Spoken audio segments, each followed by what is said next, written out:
Honorable Prime Minister.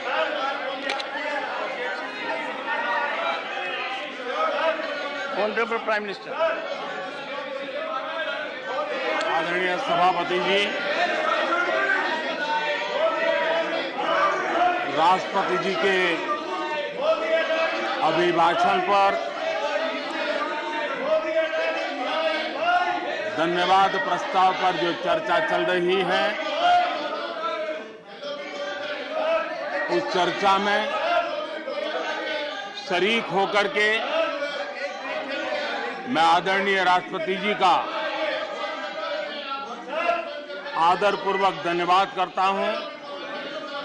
आदरणीय राष्ट्रपति जी का अभिनंदन करता हूं।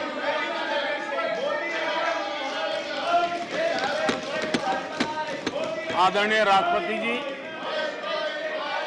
दोनों सदनों को संबोधित करते हुए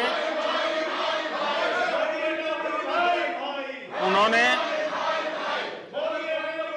विकसित भारत का एक खाका और विकसित भारत के संकल्प के लिए एक रोड मैप को प्रस्तुत किया है।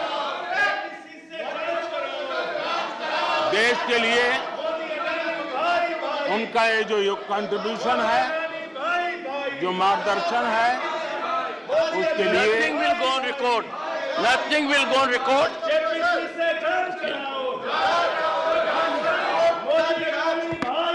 Honorable members, honorable members, honorable members, take your seat. Honorable members, honorable members, honorable members, take your seat. I call upon honorable members to observe decorum and take your seats. Honorable members,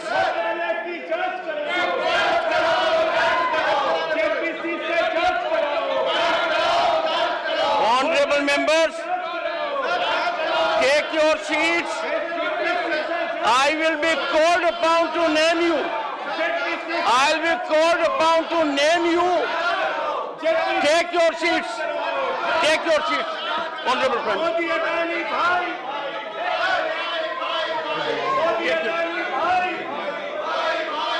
Honorable Prime Minister. Nothing will go on record except the Honorable Prime Minister's address. आदरणीय सभापति जी,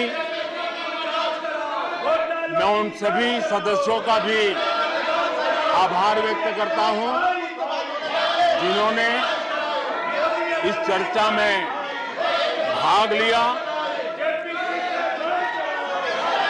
अपनी कल्पना के अनुसार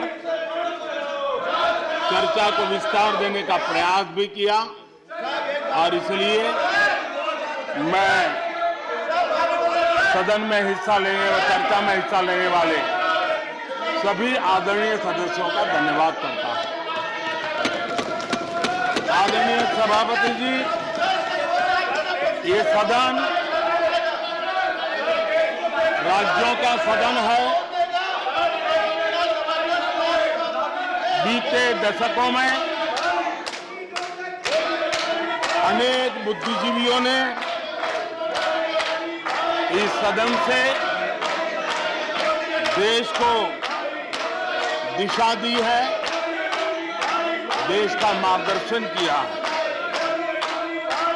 इस सदन में अनेक साथी ऐसे हैं जो अपने व्यक्तिगत जीवन में भी बहुत कुछ सिद्धियां प्राप्त की हुई हैं, अपने व्यक्तिगत जीवन में बहुत बड़े काम भी किए हुए हैं और इसलिए इस सदन में जो भी बात होती है उस बात को देश बहुत गंभीरता से सुनता है और देश उसे बहुत गंभीरता से लेता है। लेकिन आदरणीय सभापति जी, ये भी दुर्भाग्यपूर्ण है इतने महत्वपूर्ण सदन में कुछ लोगों का व्यवहार, कुछ लोगों की वाणी न सिर्फ सदन को लेकिन देश को निराश करने वाली रही।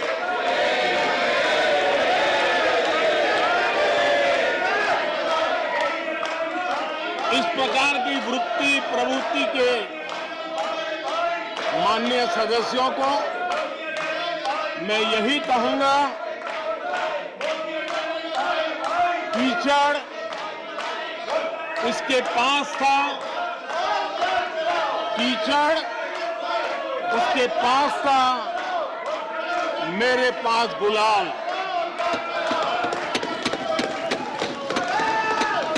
कीचड़ उसके पास था, मेरे पास गुलाल। जो भी जिसके पास था उसने दिया उछाल।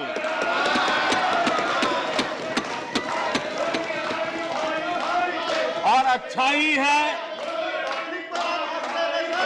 जितना कीचड़ उछालोगे कमल उतना ही ज्यादा खिलेगा।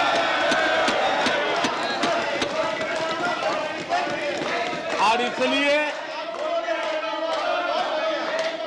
कमल खिलाने में आपका प्रत्यक्ष परोक्ष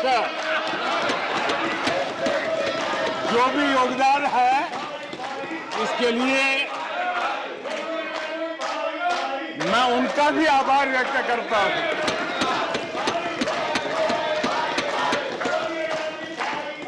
आदरणीय सभापति जी, कल विपक्ष के हमारे वरिष्ठ साथी आदरणीय खड़गे जी ने कहा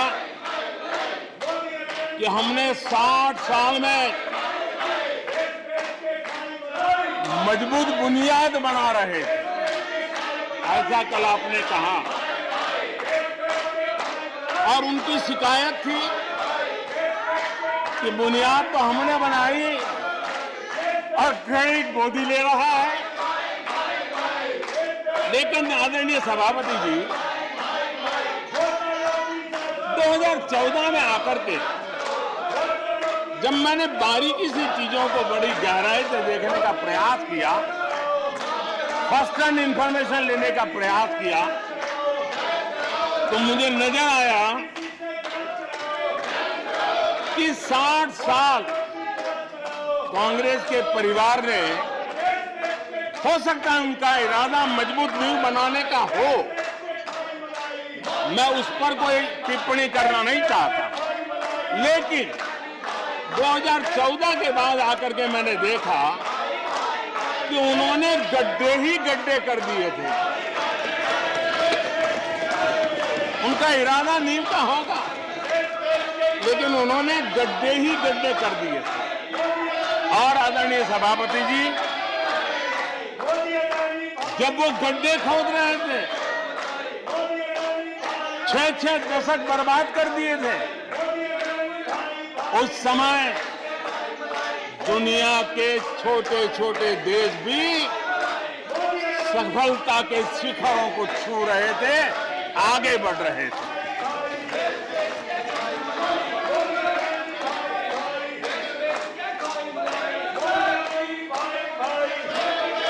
आदरणीय सभापति जी, उनका तो वो साल इतना अच्छा माहौल था कि पंचायत से लेकर के पार्लियामेंट तक उन्हीं की दुनिया चलती थी। इतना देश भी अनेक आशा अपेक्षाओं के साथ आंख बंद करके उनका समर्थन करता था, लेकिन उन्होंने इस प्रकार की कार्यशैली विकसित की, इस प्रकार का कल्चर विकसित किया कि जिसके कारण वे एक भी चुनौती का परमानेंट सॉल्यूशन करने का न कभी सोचा, न कभी उनको सूझा, न कभी उन्होंने प्रयास किया।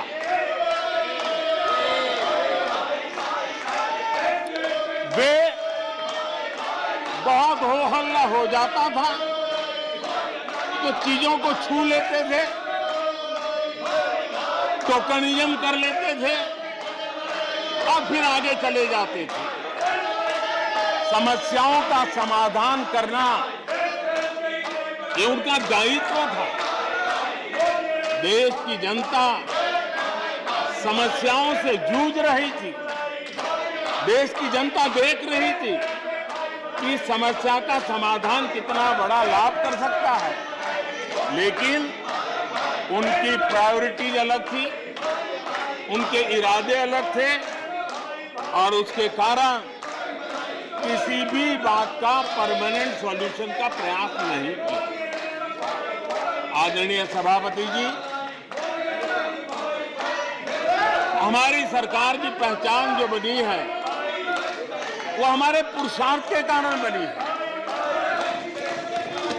एक के बाद उठाए गए कदमों के कारण बनी हुई और आज हम परमानेंट सॉल्यूशन की दिशा में आगे बढ़ते रहे हैं। हम एक एक विषय को छू करके भागने वाले लोग नहीं, लेकिन देश की मूलभूत आवश्यकताओं को परमानेंट सॉल्यूशन पर बल देते हुए हम आगे बढ़ रहे हैं। आदरणीय सभापति जी, अगर मैं पानी का ही उदाहरण लूं तो वो जमाना था कि किसी गांव में एक हैंडपंप लगा दिया तो हफ्ते भर उसका उत्सव मनाया जाता था और उस टोकनिज्म से पानी का काम किया करके गाड़ी चलाई जाती थी।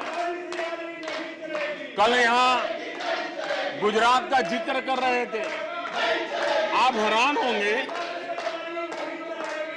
सबसे ज्यादा सीटों से जीतने का उनका जो गौरव था, वैसे एक मुख्यमंत्री एक शहर में पानी की टंकी का उद्घाटन करने गए थे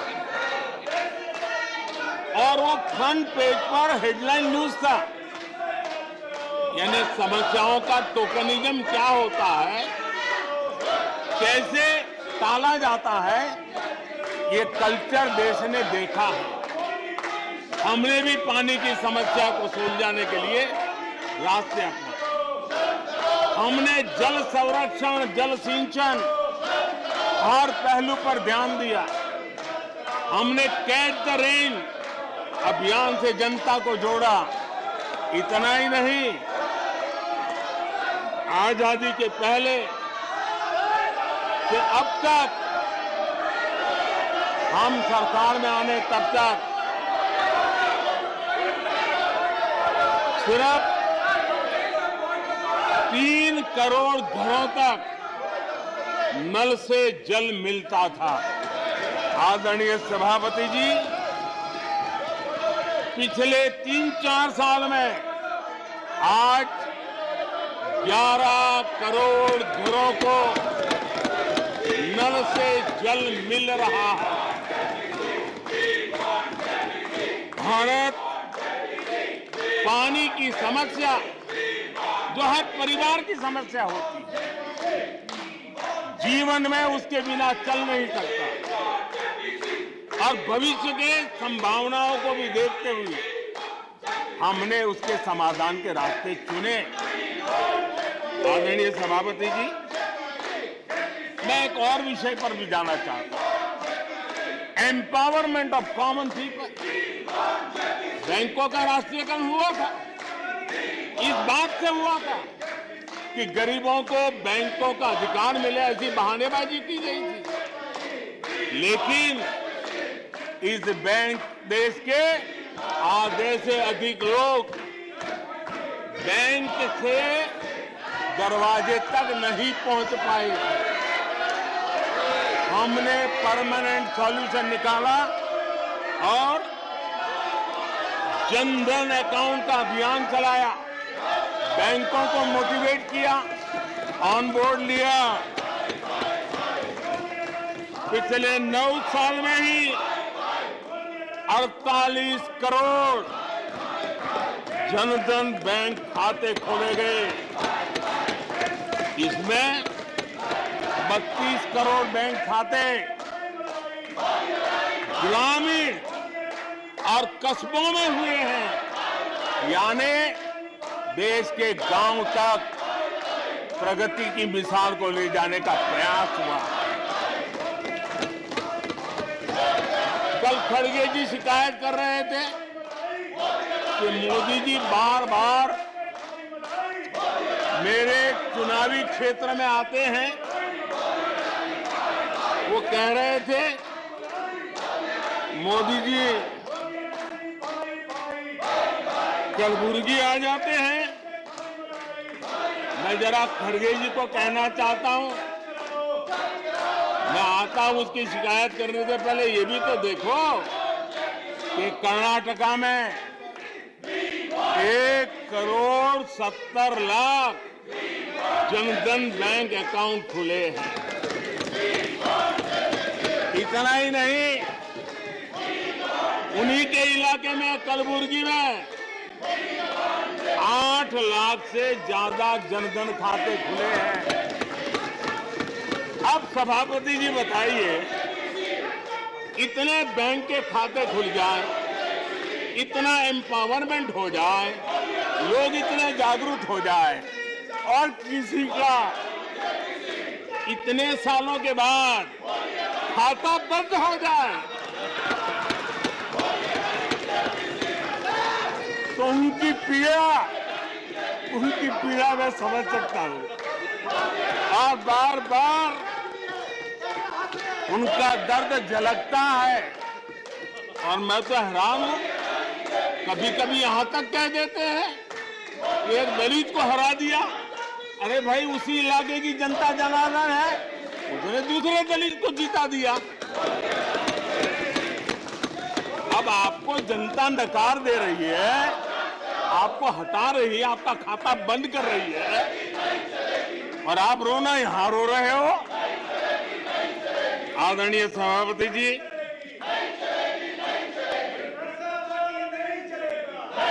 जनधन, आधार, मोबाइल, ये जो त्रिशक्ति है और उसने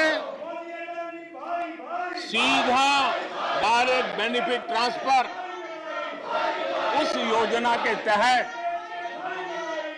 पिछले कुछ वर्षों में 27 लाख करोड़ रुपया इस देश के नागरिकों के बैंक खातों में ट्रांसफर किया, हितधारकों के खातों में ट्रांसफर किया है। और मुझे खुशी है कि डायरेक्ट बेनिफिट ट्रांसफर, ये टेक्नोलॉजी का उपयोग करने के कारण इस देश के 2 लाख करोड़ रुपए से ज्यादा पैसे जो किसी इकोसिस्टम के गलत हाथों में जाता था, वो बच गया है। देश की बहुत बड़ी सेवा की है। और मैं जानता हूं, जिस इकोसिस्टम के सागरिकों को, चेले चपाटों को जो 2 लाख करोड़ की ऐसी फायदे मिलते रहते थे, उनका चिल्लाना भी बहुत स्वाभाविक है।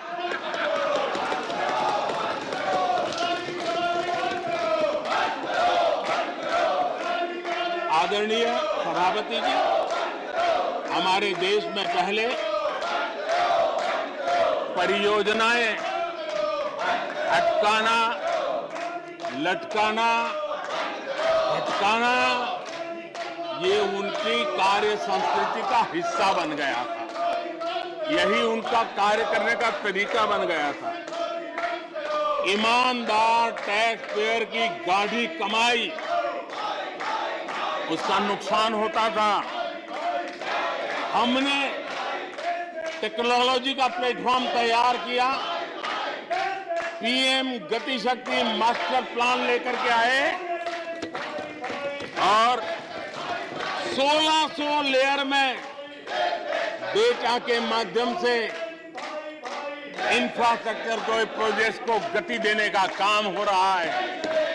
जो योजनाएं बनाने में महीनों लग जाते थे, वो आज सप्ताहों के भीतर भीतर उसको आगे बढ़ा दिया जाता है, क्योंकि आधुनिक भारत के निर्माण के लिए इंफ्रास्ट्रक्चर का महत्व हम भली भांति समझते हैं, स्केल का भी महत्व समझते हैं, स्पीड का भी महत्व समझते हैं, और टेक्नोलॉजी के माध्यम से परमानेंट सॉल्यूशन और परमानेंट एस्पिरेशन का एड्रेस करने का प्रयास आदरणीय सभापति जी हम कर रहे हैं। आदरणीय सभापति जी, कोई भी जब सरकार में आता है तो देश के लिए कुछ करने के वादे करके आता है, जनता का कुछ भला करने के वादे करके आता है, लेकिन सिर्फ भावनाएं व्यक्त करने से बात बनती नहीं है। आप कह दें कि हम ऐसा चाहते हैं, हम ऐसा चाहते हैं, जैसे कभी कहा जाता था गरीबी हटाओ, 4-4 दशक हो गए हैं, हुआ कुछ नहीं। इसलिए विकास की गति क्या है, विकास की नीयत क्या है, विकास की दिशा क्या है, विकास का प्रयास क्या है, परिणाम क्या है, ये बहुत मायने रखता है। सिर्फ आप कहते रहे कि हम भी कुछ करते थे, इतने से बात बनती नहीं है। आदरणीय सभापति जी, जबकि हम जनता को उनकी प्राथमिकताओं के आधार पर, उनकी आवश्यकताओं, और जब जनता की इतनी बड़ी आवश्यकताओं के लिए मेहनत करते हैं तो हम पर दबाव भी बढ़ता है, हमें मेहनत भी ज्यादा करनी पड़ती है, हमें परिश्रम भी ज्यादा करना पड़ता है। लेकिन हमने, जैसे महात्मा गांधी जी कहते थे, श्रेय और प्रेय, हमने श्रेय का रास्ता चुना है, प्रिय लग जाए आराम कर लें, वो रास्ता हमने नहीं चुना है। मेहनत करनी पड़ेगी तो करेंगे, दिन रात खपाना पड़ेगा तो खपाएंगे, लेकिन जनता जनार्दन के एस्पिरेशन को चोट नहीं पहुंचने देंगे, और उसके एस्पिरेशन सिद्धियों में परिवर्तित हो जाए और देश विकास की यात्रा को पार करे, इसके लिए हम काम करते रहेंगे। इन सपनों को लेकर के चलने वाले हम लोग हैं, और हमने वो करके दिखाया। आदरणीय सभापति जी, अब आप देखिए, देश आजाद हुआ तब से 2014 तक 14 करोड़ एलपीजी कनेक्शन थे, और लोगों की मांग भी थी। लोग सांसदों के पास जाते थे कि हमें एलपीजी कनेक्शन मिल जाए, और उस समय 14 करोड़ घरों में था, डिमांड भी कम थी, प्रेशर भी कम था, आपको गैस लाने के लिए खर्चा भी नहीं करना पड़ता था, आपको गैस पहुंचाने के लिए व्यवस्था, आप भी मजे में, चलती भी गाड़ी, काम होता नहीं था, लोग इंतजार करते रहते थे। लेकिन हमने सामने से होकर के तय किया कि हर घर को एलपीजी कनेक्शन देंगे। हमें मालूम था कि हम कर रहे हैं, हमें मेहनत करनी पड़ेगी, हमें मालूम था हमें धन खर्च करना पड़ेगा, हमें मालूम था हमें दुनिया भर से गैस लाना पड़ेगा।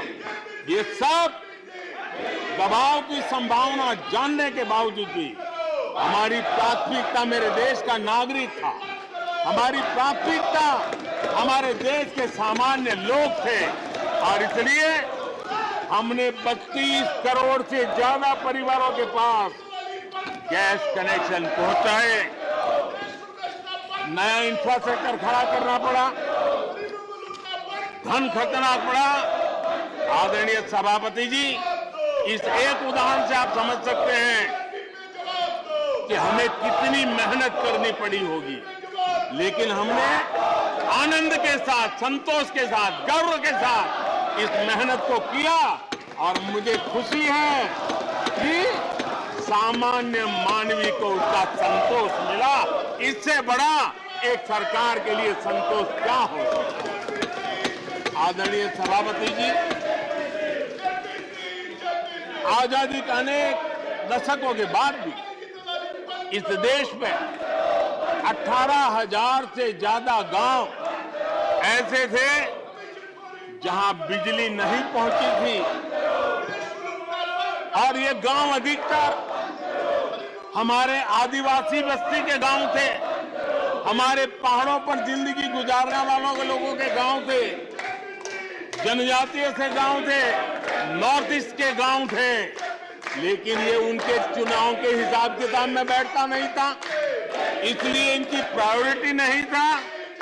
हम जानते थे ये कठिन काम इन्होंने छोड़ दिए हैं। हमने कहा हम तो मक्खन पे लकीर करने वाले नहीं, पत्थर पे लकीर करने वाले लोग हैं। हम इस चुनौती को भी उठाएंगे, हम इस चुनौती को भी उठाएंगे। और हमने हर गांव में बिजली पहुंचाने का संकल्प उठाया। समय सीमा में 18,000 गांवों में बिजली पहुंचाई, और उस चुनौतीपूर्ण काम करने के पीछे गांवों में एक नई जिंदगी की अनुभूति हुई। उनका विकास तो हुआ, लेकिन सबसे बड़ी बात हुई, देश की व्यवस्था पर उनका विश्वास बढ़ा। और विश्वास बहुत बड़ी ताकत होती है। जब देश के नागरिकों का विश्वास बनता है, तब वो लाखों करोड़ों गुना एक सामर्थ्य में परिवर्तित हो जाता है। वो विश्वास हमने जीता है, और हमने मेहनत की, हमें मेहनत पड़ी। लेकिन मुझे खुशी है कि उन दूर दराज के गांवों को आजादी के इतने सालों के बाद नई आशा की किरण दिखाई दी, संतोष का भाव प्रकट हुआ, और वो आशीर्वाद आज हमें मिल रहे हैं। आदरणीय सभापति जी, पहले की सरकारों में कुछ घंटे बिजली आती थी, कहने को तो लगता था बिजली आ गई, गांव के बीच में खंभा डाल दिया तो हर साल उसकी संवत्सरी मनाते थे, फलानी तारीख को खंभा डाला गया था, बिजली तो आती नहीं थी। आज बिजली पहुंची इतना ही नहीं, औसत हमारे देश में 22 घंटे बिजली देने के प्रयास में हम सफल हुए। हमें इस काम के लिए नई ट्रांसमिशन लाइनें लगानी पड़ी, हमें नए ऊर्जा उत्पादन के लिए काम करना पड़ा, हमने सौर ऊर्जा की ओर जाना पड़ा, हमें रिन्यूएबल एनर्जी का नए क्षेत्र खोजने पड़े। हमने लोगों को उनके भाग्य पर नहीं छोड़ दिया, राजनीतिक फायदे घाटे की बात नहीं सोची। हमने देश का आने वाली कल उज्जवल बनाने का रास्ता चुना। हमने खुद के लिए दबाव बढ़ाया, लोगों की मांग बढ़ने लगी, दबाव बढ़ने लगा। हमने मेहनत वाला रास्ता चुना, और इसके नतीजे आज देश देख रहा है। देश ऊर्जा के क्षेत्र में प्रगति की ऊंचाइयों को प्राप्त कर रहा है। आदरणीय सभापति जी,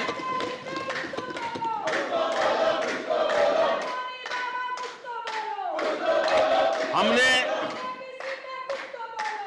आजादी के अमृत काल में एक बहुत बड़ा हिम्मत भरा कदम उठाया। मैं जानता हूं ये आसान नहीं है, हमें बहुत मेहनत करनी पड़ेगी, और वो रास्ता हमने चुना है सेचुरेशन का। हर योजना के जो लाभार्थी हैं 100% लाभ कैसे पहुंचे, 100% लाभार्थियों को लाभ पहुंचे, बिना रोक टोक के लाभ पहुंचे। और मैं कहता हूं, अगर सच्चा पंथ निरपेक्षता है तो यही है, सच्चा सेक्युलरिज्म है तो यही है। और सरकार उस राह पर बड़ी ईमानदारी के साथ चल पड़ी है। अमृत काल में हमने सैचुरेशन का संकल्प लिया है। 100% लाभार्थियों तक पहुंचने का भाजपा एनडीए सरकार का ये संकल्प है। आदरणीय सभापति जी, ये 100% वाली बात, ये सैचुरेशन वाली बात देश की अनेक समस्याओं का समाधान तो है ही। उस नागरिक की समस्याओं का समाधान इतना ही नहीं है, देश की समस्याओं का समाधान है। एक ऐसी नई कार्य संस्कृति को लेकर के हम आ रहे हैं जो देश में मेरा तेरा अपना पराया उन सारे भेदों को मिटाने वाला रास्ता है। सैचुरेशन वाला हम लेकर के आए। सैचुरेशन तक पहुंचने का मतलब होता है भेदभाव की सारी गुंजाइशें खत्म करना। जब डिस्क्रिमिनेशन रहता है तब करप्शन को भी संभावना मिलती है। कोई कहेगा मुझे जल्दी दो, तो कहता है इतना दोगे तो दूंगा, लेकिन 100% जाना है तो उसको विश्वास होता है भले इस महीने मुझे नहीं पहुंचा, 3 महीने के बाद पहुंचेगा, लेकिन पहुंचेगा। विश्वास बढ़ता है। ये तुष्टीकरण की आशंकाओं को समाप्त कर देता है। फलानी जाति को मिलेगा, फलाने परिवार को मिलेगा, फलाने गांव को मिलेगा, फलानी बिरादरी को मिलेगा, फलाने पंथ संप्रदाय वालों को मिलेगा। ये सारी तुष्टीकरण की आशंकाओं को खत्म कर देता है। स्वार्थ के आधार पर लाभ पहुंचाने की प्रवृत्ति को पूरी तरह खत्म कर देता है और समाज के आखिरी व्यक्ति को, जो आखिरी पंक्ति में खड़ा हुआ व्यक्ति है, और महात्मा गांधी जिसकी हमेशा वकालत करते थे, उसके अधिकारों की रक्षा इसके अंदर समाहित होती है और हम उसको सुनिश्चित करते हैं। और सबका साथ सबका विकास, ये मतलब यही है कि 100% उनके हकों को पहुंचाना। जब सरकार की मशीनरी का लक्ष्य हर पात्र व्यक्ति तक पहुंचने का हो तो भेदभाव पक्षपात टिक ही नहीं सकता। इसलिए हमारा ये 100% सेवा अभियान, सोशल जस्टिस, सामाजिक न्याय, इसका बहुत बड़ा सशक्त माध्यम है। यही सामाजिक न्याय की असली गारंटी है।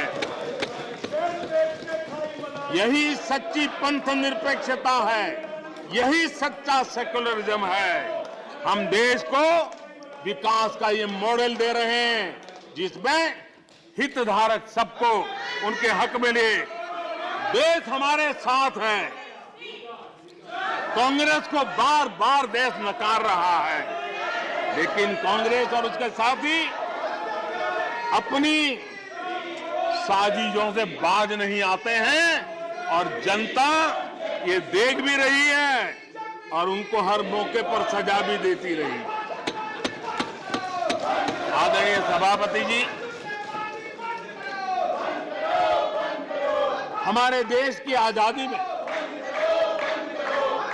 1857 से लेकर के स्वतंत्र संग्राम का कोई भी दशक उठा लीजिए, हिंदुस्तान का कोई भी भूभाग उठा लीजिए, मेरे देश की आजादी की लड़ाई में मेरे देश के आदिवासियों का योगदान स्वर्णिम पृष्ठ से भरा पड़ा हुआ है।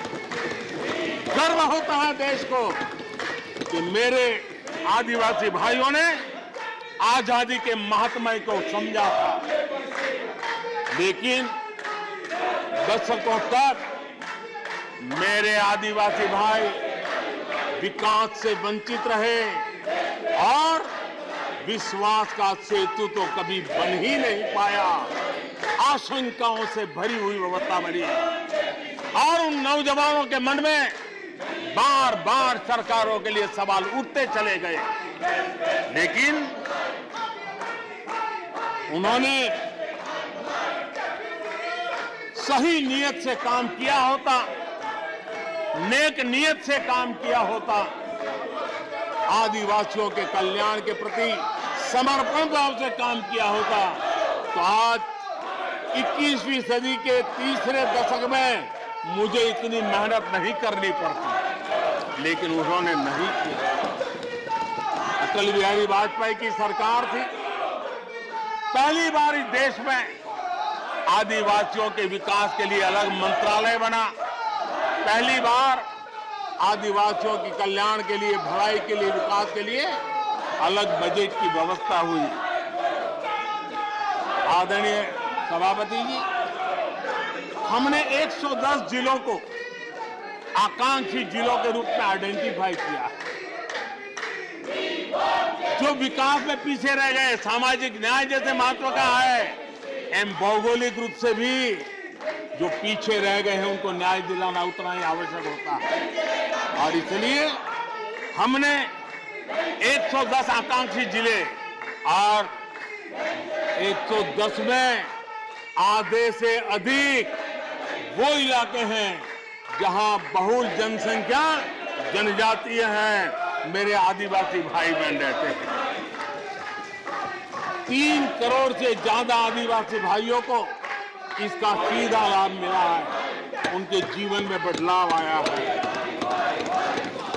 इन क्षेत्रों में शिक्षा, स्वास्थ्य, इंफ्रास्ट्रक्चर, इसमें अभूतपूर्व सुधार हुआ है, क्योंकि हमने 110 जिलों पर विशेष फोकस किया है, उनका रेगुलर मॉनिटरिंग कर रहे हैं।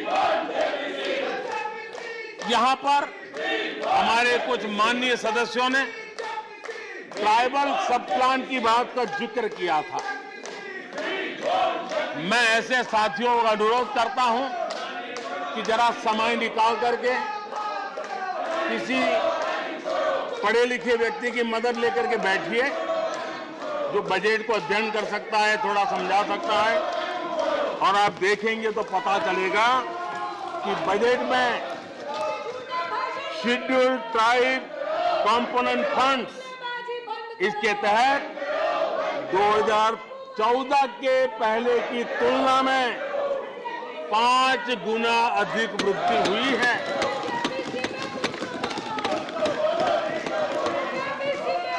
आदरणीय सभापति जी, 2014 के पहले जब उनकी सरकार थी, तब एलोकेशन 20-25 हजार करोड़ रुपए के आसपास रहता था।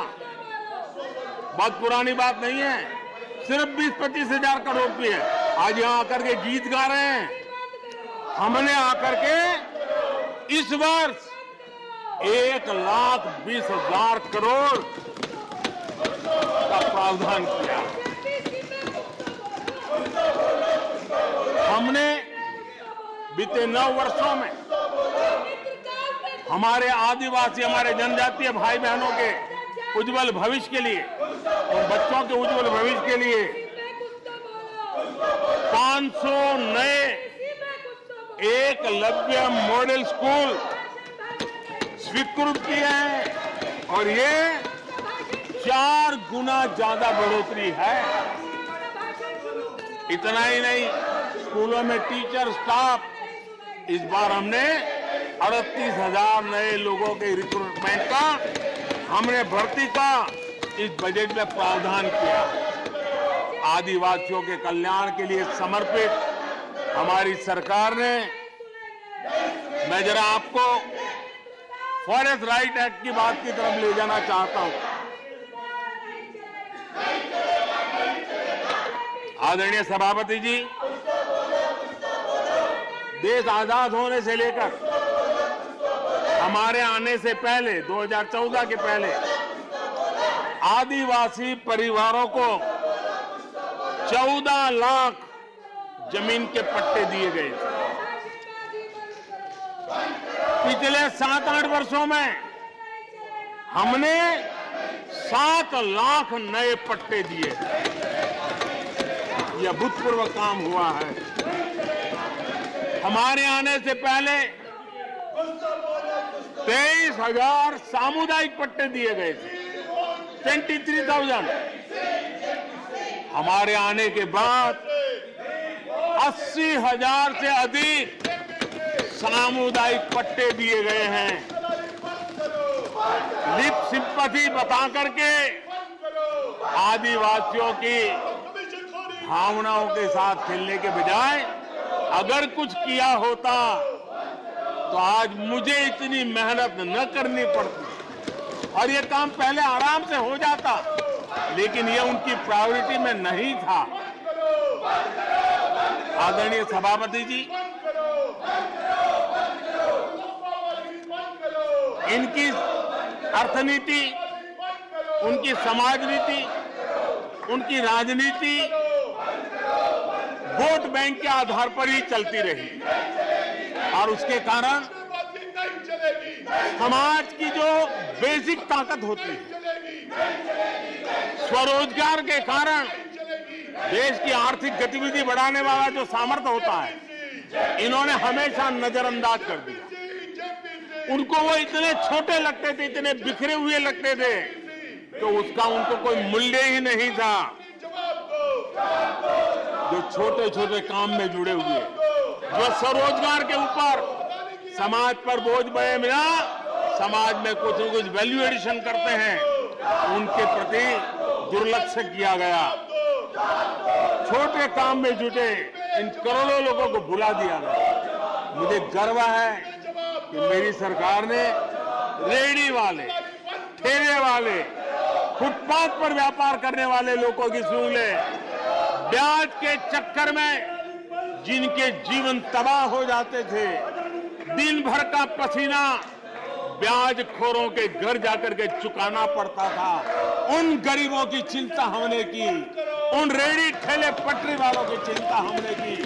और आदरणीय सभापति जी, हमने इतना ही नहीं, हमारे विश्वकर्मा समुदाय जो समाज निर्माण के अंदर एक भूमिका देते हैं, जो अपने हाथ से औजार की मदद से कुछ न कुछ सृजन करते रहते हैं, समाज की आवश्यकताओं की बहुत बड़ी मात्रा में पूर्ति करते हैं। चाहे हमारा बंजारा समुदाय हो, चाहे हमारे गुमंत जाति के लोग हैं, हमने उनकी चिंता करने का काम किया है।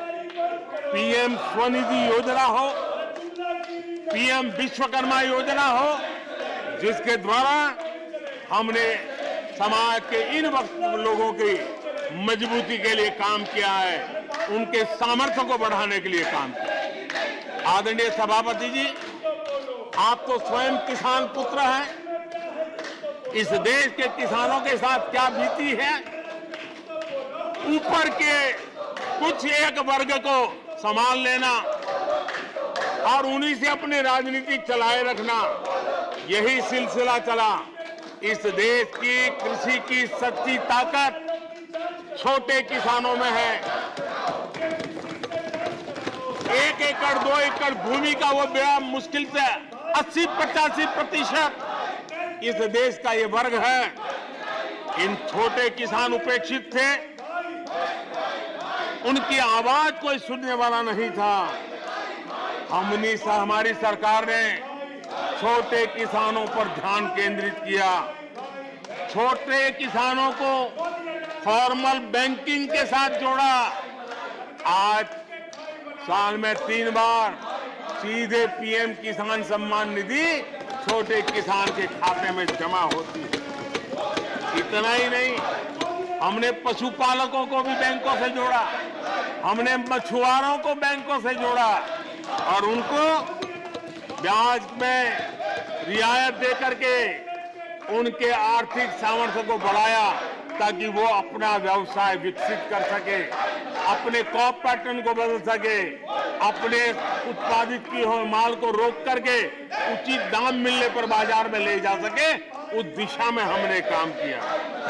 आदरणीय सभापति जी, हम जानते हैं हमारे देश के बहुत सारे किसान ऐसे हैं कि जो बरसाती पानी पर उनको गुजारा करना पड़ता है। सिंचाई की व्यवस्था ये पिछली सरकारों ने की नहीं।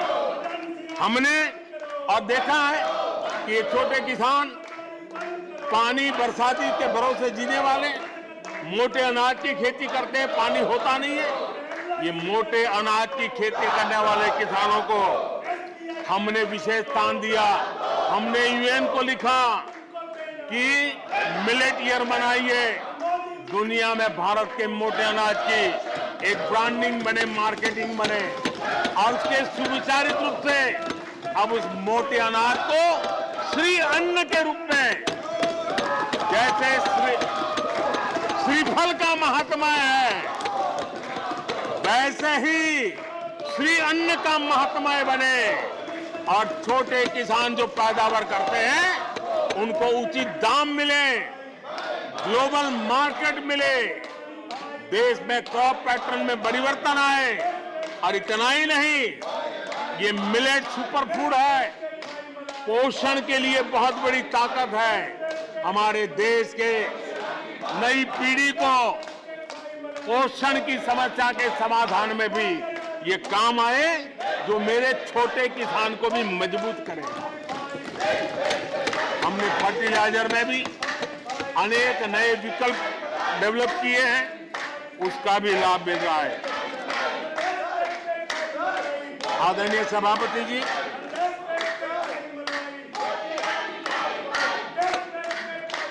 हमें बड़े कन्विक्शन के साथ मैं मानता हूं कि जब निर्णय प्रक्रिया में माताओं बहनों की भागीदारी बढ़ती है तो परिणाम अच्छे मिलते हैं, जल्दी मिलते हैं और निर्धारित लक्ष्य को प्राप्त करने वाले होते हैं। और इसलिए माता बहनों की भागीदारी बढ़े, वे निर्णय प्रक्रिया में हमारे साथ जुड़े, उस दिशा में महिला सशक्तिकरण को लेकर के, महिलाओं के नेतृत्व के विकास के लिए हमारी सरकार ने प्राथमिकता दी है। सदन में हमारे एक माननीय सदस्य ने कहा कि महिलाओं को टॉयलेट देने से क्या महिलाओं का विकास हो जाएगा? हो सकता है उनका ध्यान सिर्फ टॉयलेट पे गया हो, वो उनकी कठिनाई होगी, लेकिन मैं जरा बताना चाहता हूं, मुझे इस बात का गर्व है और मैं गर्व अनुभव करता हूं क्योंकि मैं राज्य में रह करके आया हूं, मैंने गांव में जिंदगी गुजार के आया हूं। मुझे गर्व है कि 11 करोड़ शौचालय बना करके मैंने मेरी माताओं बहनों को इज्जत कर दिया है। मुझे इस बात का गर्व है। हमारी माताओं बहनों, हमारी बेटियों के जीवन चक्र की तरफ जरा नजर करें। हमारी सरकार माताओं बहनों के सशक्तिकरण के लिए कितनी संवेदनशील है, उसकी तरफ मैं जरा ध्यान आकर्षित करना चाहता हूं। और जिनको सिर्फ टॉयलेट पे ही सोच अटक गई थी, वो जरा कान खुल करके सुने, ताकि आगे जाकर ये बताने में उनको सुविधा होगी। गर्भावस्था के दौरान शिशु को पौष्टिक खाना मिले, इसके लिए हमने मातृ वंदना योजना चलाई और इसके लिए प्रेगनेंसी के समय महिला के बैंक खाते में सीधा पैसा जाए, ताकि उसको पोषण से उसके गर्भ में जो बच्चा है उसके स्वास्थ्य को भी लाभ हो। हमारे यहाँ माता मृत्यु दर, शिशु मृत्यु दर, इस गंभीर समस्या से मुक्ति का एक उपाय इंस्टीट्यूशनल डिलीवरी, हमारे गरीब से गरीब मां की इंस्टीट्यूशनल डिलीवरी हो, शिशु का जन्म अस्पताल में हो, इसके लिए हमने धन भी खर्च करना तय किया और व्यापक अभियान भी चलाया और उसके सुफल दिखाई भी दे रहे हैं। हम जानते हैं किसी न किसी मानसिक विकृति के कारण बेटियों को मां के कोख में ही मारने की प्रवृत्ति बढ़ गई थी। ये समाज के लिए कलंक था। हमने बेटी बचाओ अभियान चलाया और आज मुझे खुशी है कि बेटे जन्म लेते हैं, उसकी तुलना में बेटियों की संख्या बढ़ रही है। ये हमारे लिए संतोष का विषय है। हमने बेटियों की रक्षा का काम किया है। बेटी जब बड़ी होकर स्कूल जाए, और शौचालय के अभाव में 5वीं 6ठी कक्षा में आते आते स्कूल छोड़ दें, हमने उस चिंता को भी किया और स्कूलों में बच्चियों के लिए अलग टॉयलेट बनाए ताकि मेरी बच्चियों को स्कूल छोड़ना न पड़े। ये हमने चिंता की। बेटी की शिक्षा जारी रहे और इसलिए हमने सुकन्या समृद्धि योजना, जिसमें अधिक ब्याज दे करके बेटियों को सुरक्षित शिक्षा की व्यवस्था का प्रबंध किया ताकि परिवार भी उनको प्रोत्साहन दे।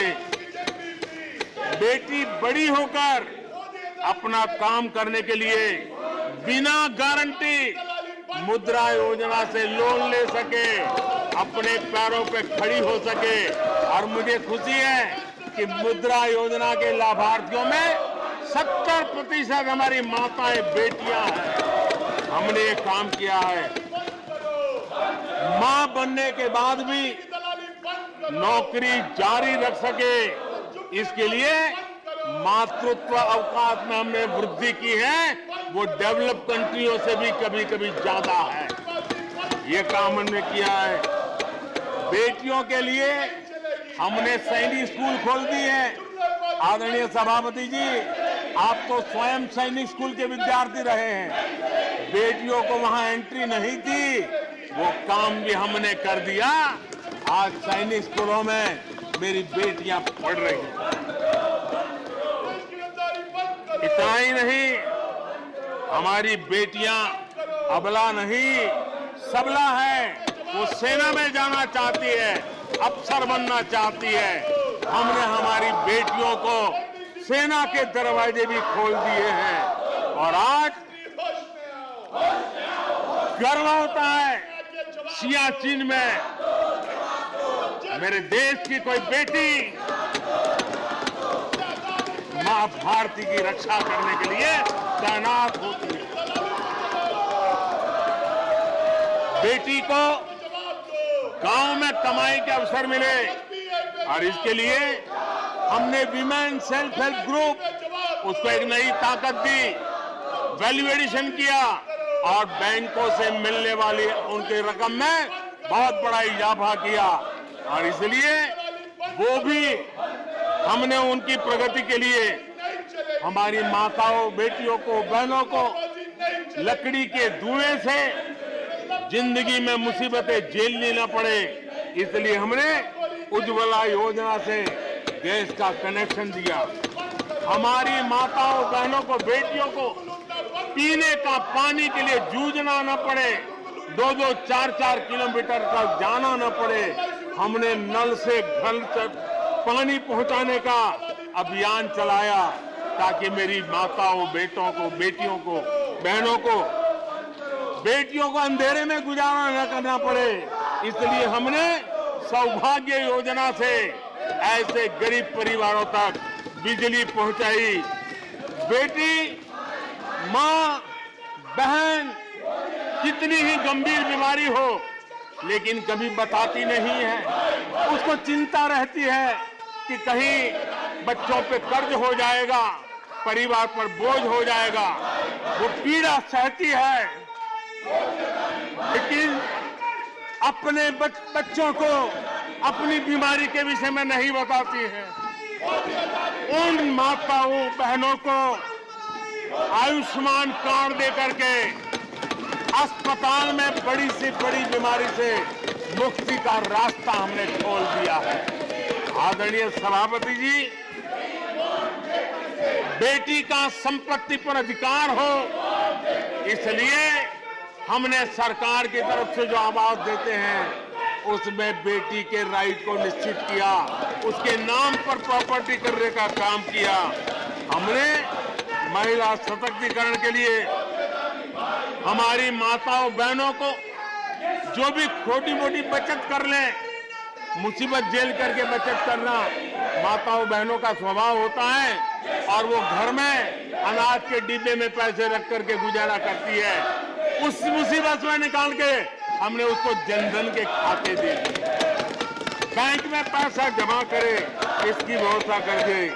और आदरणीय सभापति जी, इस बजट सत्र के लिए तो गर्व की बात है कि बजट सत्र का प्रारंभ महिला राष्ट्रपति के द्वारा होता है और बजट सत्र का विधिवत प्रारंभ महिला वित्त मंत्री के भाषण पे होता है। देश में ऐसा संयोग पहले कभी नहीं आया जो आज आया है और हमारा तो प्रयास रहेगा कि ऐसे शुभ अवसर आगे भी देखने को मिले।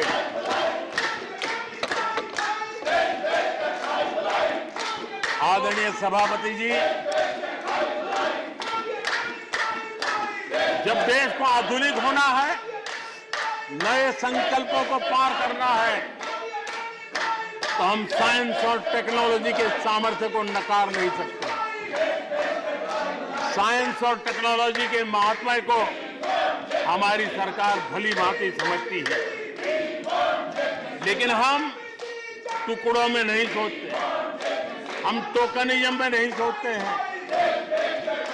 हम साइंस और टेक्नोलॉजी की तरफ से देश को आगे बढ़ाने के लिए हर दिशा में काम कर रहे हैं, सार्वत्रिक प्रयास कर रहे हैं, अनेकविध इनिशिएटिव ले रहे हैं और इसलिए बचपन में साइंटिफिक टेम्परामेंट डेवलप करने के लिए अटल टिंकरिंग लैब, ये वैज्ञानिक सोच के निर्माण के लिए स्कूल के लेवल पर बच्चों को हमने अवसर दिया।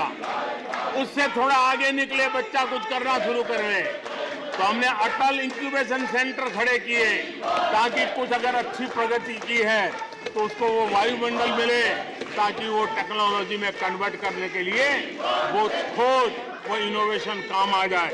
इसके लिए हमने विज्ञान की इस प्रगति का परिणाम हमने नीतियां बदली। स्पेस के क्षेत्र में अब प्राइवेट भागीदारी का हमने सपना पूरा किया और मुझे खुशी है मेरे देश के नौजवान आज प्राइवेट सैटेलाइट छोड़ने की ताकत रखते हैं। ये साइंस एंड टेक्नोलॉजी। आज स्टार्टअप की दुनिया जो मूलतः साइंस और टेक्नोलॉजी से जुड़ी हुई है, उसमें यूनिकॉर्न की संख्या में आज हम दुनिया में तीसरे नंबर पर पहुंच गए हैं। आदरणीय सभापति जी, आज ये देश गर्व करेगा कि सर्वाधिक पेटेंट इनोवेशन और दुनिया के बाजार में टिकता है पेटेंट, ये सबसे अधिक पेटेंट रजिस्टर करने में आज मेरे देश के नौजवान आगे आ रहे हैं। आदरणीय सभापति जी, आधार की ताकत क्या होती है वो हमारी सरकार ने आके दिखा दिया और आधार से जुड़े हुए जो विद्वान लोग हैं उन्होंने भी कहा है कि आधार के महत्व को, टेक्नोलॉजी के महत्व को 2014 के बाद समझा गया और उसके कारण वो मेहनत अब रंग ला रही है। हमने देखा है कोविड के काल में कोविन प्लेटफॉर्म 200 करोड़ वैक्सीनेशन और सर्टिफिकेट कोविन का आपके मोबाइल पर विदिन ए सेकंड आ जाता है,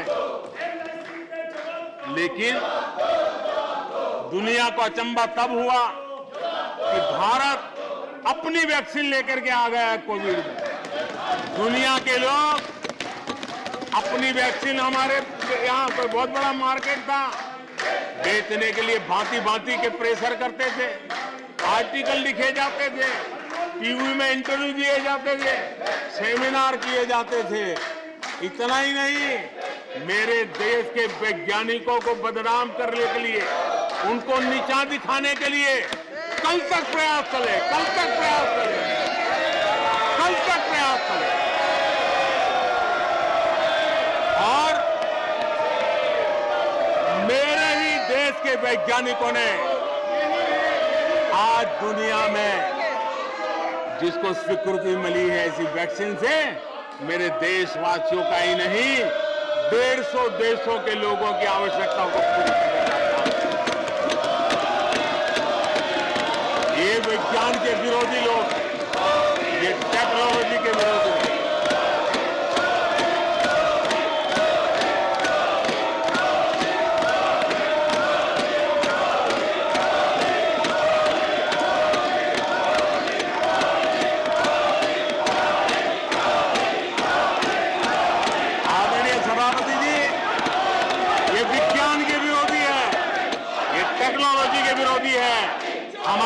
वैज्ञानिकों को बदनाम करने का कोई मौका नहीं छोड़ते। फार्मेसी की दुनिया में हमारा देश एक ताकत बन के उभर रहा है। दुनिया की फार्मेसी का हब बन रहा है। हमारे नौजवान नए नए इनोवेशन कर रहे हैं, उसको बदनाम करने के रास्ते खोज रहे हैं ये लोग। उनको देश की चिंता नहीं है, अपने राजनीतिक उठापटक की चिंता है। ये दुर्भाग्य है देश का। आदरणीय सभापति जी, आज मैं बाली में था। G20 देश के समूह डिजिटल इंडिया इसको समझने के लिए लालायित रहते थे। सक्सेस को पूरी दुनिया ने प्रभावित किया है। डिजिटल लेन देन में आज हिंदुस्तान दुनिया का लीडर बना हुआ है। आदरणीय सभापति जी, हमें खुशी है आज 100 करोड़ से ज्यादा मोबाइल फोन मेरे देशवासियों के हाथ में है। आदरणीय सभापति जी, एक समय था हम मोबाइल इंपोर्ट करते थे। आज गर्व है मेरा देश मोबाइल एक्सपोर्ट कर रहा है। 5G हो, AI हो, IoT हो,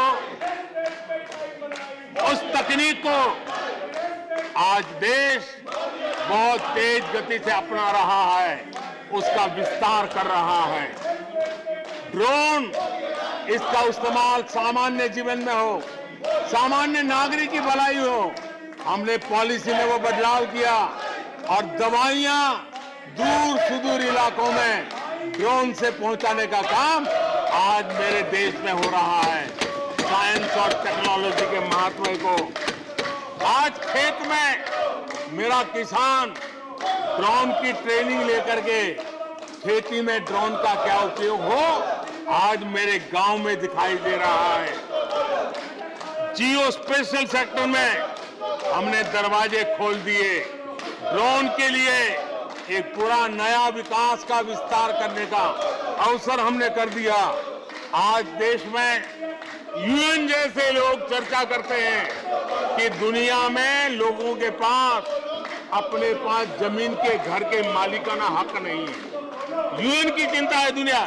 भारत ने ड्रोन की मदद से, स्वामित्व योजना से गांव में, घरों में उसका नक्शा और मालिकी हक देने का काम किया है। उसको कोर्ट कचहरी के चक्करों से और कभी घर बंद हो कोई आकर के कब्जा कर न ले, सुरक्षा का एहसास दिया है। हमने टेक्नोलॉजी का भरपूर प्रयास कॉमन मैन के लिए करने की इस दिशा में सफलता पाई है। आज देश टेक्नोलॉजी के क्षेत्र में आधुनिक विकसित भारत के सपने में उसका महत्व हम समझते हैं और इसलिए ह्यूमन रिसोर्स डेवलपमेंट, इनोवेशन, इसका महत्व बहुत है। और इसलिए दुनिया की एकमात्र फॉरेंसिक साइंस यूनिवर्सिटी हमारे देश में है। हमने गति शक्ति यूनिवर्सिटी बना करके इंफ्रास्ट्रक्चर की दुनिया में एक नई पहल की है। हमने एनर्जी यूनिवर्सिटी बना करके आज देश रिन्यूएबल एनर्जी के क्षेत्र में एक नया जंप लगाए। अभी से हमारे नौजवान तैयार हो, उस दिशा में हम कर रहे हैं। हमारे देश में टेक्नोक्रेट की तरफ, इंजीनियर्स की तरफ, साइंस की तरफ नफरत करने में कांग्रेस ने अपने शासनकाल में कोई कमी नहीं रखी है और साइंस और टेक्नोलॉजी को सम्मान देने में हमारे कार्यकाल में कोई कमी नहीं रखी है। ये हमारा रास्ता है।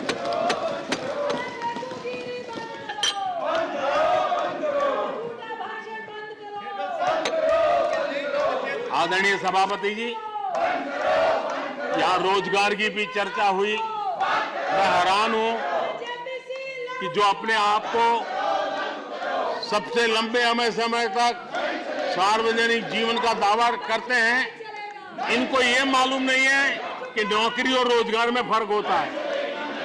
जिनको नौकरी और रोजगार का फर्क समझ नहीं है, वो हमें उपदेश दे रहे हैं। आदरणीय सभापति जी, नए नए नैरेटिव गढ़ने के लिए आधी अधूरी चीजों को पकड़ करके झूठ फैलाने के प्रयास हो रहे हैं। भाषण नहीं चलेगा। बीते 9 वर्ष में अर्थव्यवस्थाओं का जो विस्तार हुआ है, नए सेक्टर्स में रोजगार की नई संभावनाएं बनी। आज ग्रीन इकोनॉमी में देश जिस प्रकार से आगे बढ़ रहा है, उसने ग्रीन जॉब की बहुत बड़ी संभावनाएं धरती पर उतार करके दिखाई है और अधिक संभावनाएं बनी हुई है।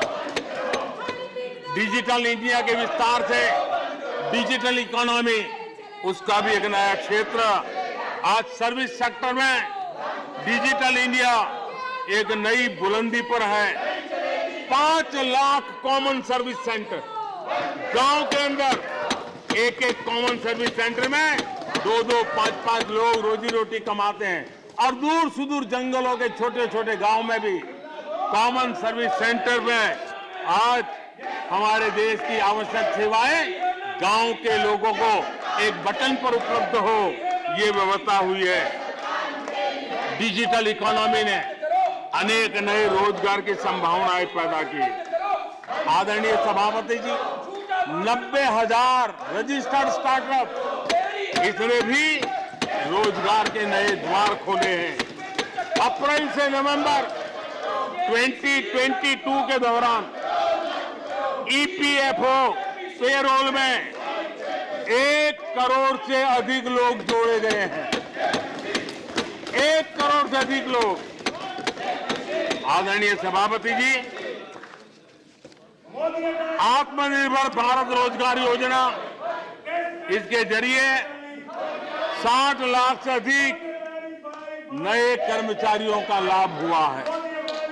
आत्मनिर्भर भारत अभियान के तहत हमने अपने उद्यमियों के लिए स्पेस, डिफेंस, ड्रोन, माइनिंग, कोल, अनेक क्षेत्रों को खोला है, जिसके कारण रोजगार की संभावना में नई गति आई है। और देखिए, हमारे नौजवानों ने इन सारे कदमों का आगे आकर के अवसर उठाया है, उसका फायदा। आदरणीय सभापति जी, रक्षा के क्षेत्र में यह देश आत्मनिर्भर बने, ये देश के लिए बहुत आवश्यक है। मुझे खुशी है कि रक्षा के क्षेत्र आत्मनिर्भरता का मिशन लेके हम चले। आज 350 से ज्यादा निजी कंपनियां रक्षा के क्षेत्र में आई है और करीब 1 लाख करोड़ रुपए का एक्सपोर्ट रक्षा के क्षेत्र में मेरा देश कर रहा है। और अभूतपूर्व रोजगार इस क्षेत्र में भी पैदा हुए हैं। आदरणीय सभापति जी, रिटेल से लेकर के टूरिज्म तक हर सेक्टर का विस्तार हुआ है।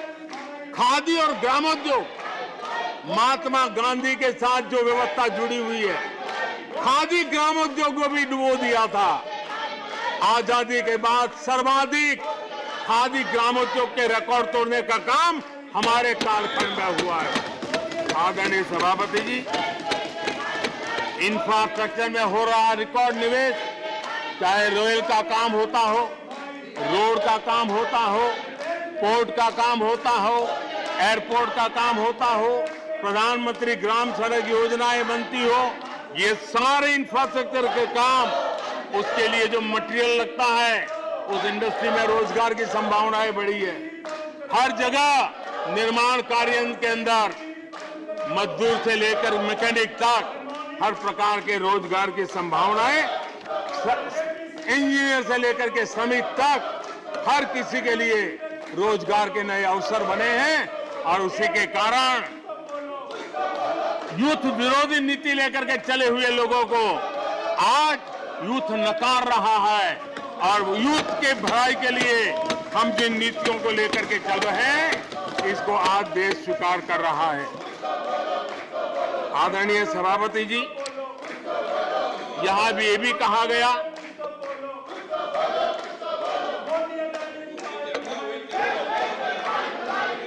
आदरणीय सभापति जी, यहां ये भी कहा गया कि सरकार की योजनाओं को उनके नामों को लेकर के आपत्ति उठाई। कुछ लोगों को ये भी परेशानी है कि नामों में कुछ संस्कृत टच है। बताइए, इसकी भी परेशानी। आदरणीय सभापति जी, मैंने किसी अखबार में पढ़ा था, मैं कोई वेरीफाई तो नहीं किया है, और रिपोर्ट कह रही थी 600 जितनी सरकारी योजनाएं सिर्फ गांधी नेहरू परिवार के नाम पे है।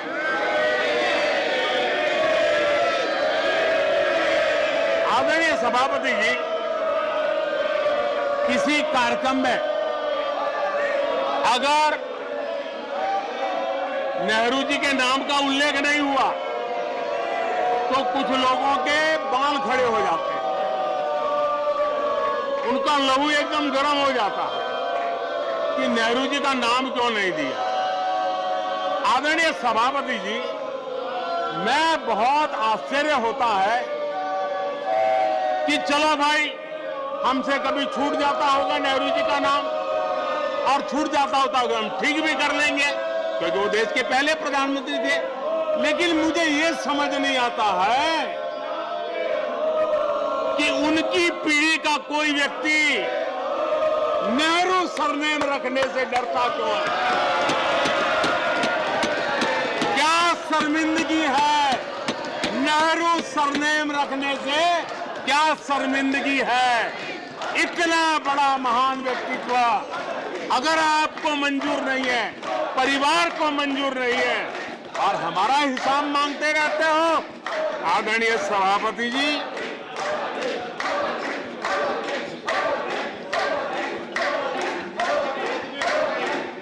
कुछ लोगों को समझना होगा, ये सदियों पुराना देश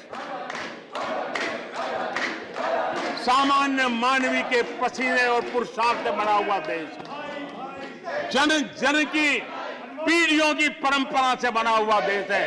ये देश किसी परिवार की जागीर नहीं है। हमने मेजर ध्यानचंद जी का नाम पर खेल रत्न का पुरस्कार कर दिया। अंडमान में नेताजी सुभाष के नाम पर, स्वराज के नाम पर हमने द्वीपों का नामकरण किया। हमें गर्व हो रहा है। नेताजी सुभाष बोस के योगदान के लिए देश गर्व करता है, हम गर्व करते हैं।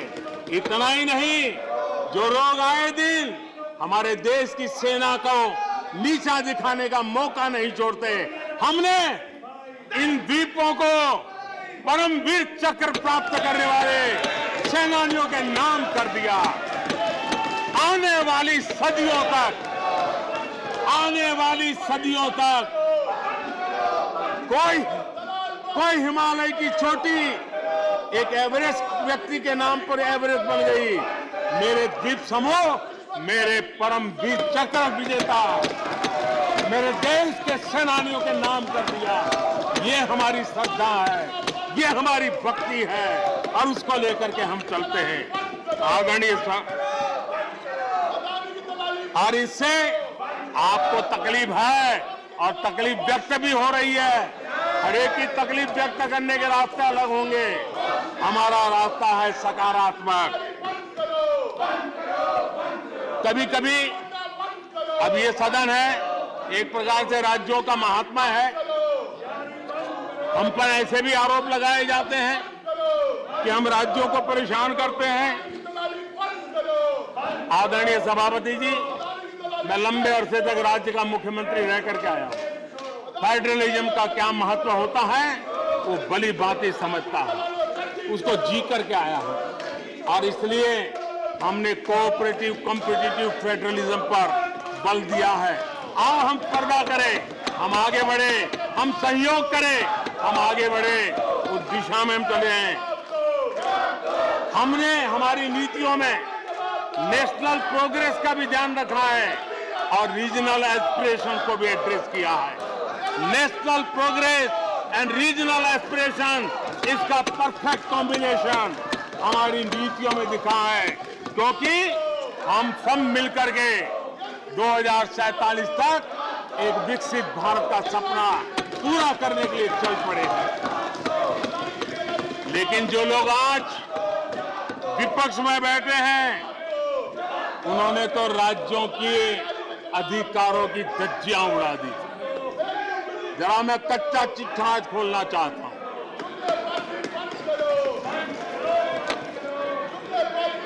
जरा इतिहास उठा करके देख लीजिए, वो कौन पार्टी थी, वो लोग कौन सत्ता में बैठे थे, जिन्होंने आर्टिकल 356 का सबसे ज्यादा दुरुपयोग किया।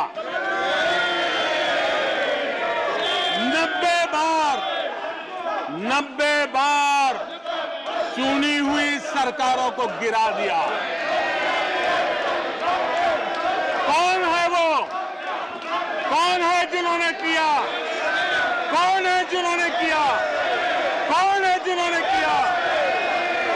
इतना ही नहीं सभापति जी, एक प्रधानमंत्री ने आर्टिकल 356 का 50 बार उपयोग किया, आधी सेंचुरी कर दी। वो नाम है श्रीमती इंदिरा गांधी का। 50 बार सरकारों को गिरा दिया। केरल में आज जो लोग इनके साथ खड़े हैं, जरा याद कर लीजिए, थोड़ा बार माइक लगा दीजिए।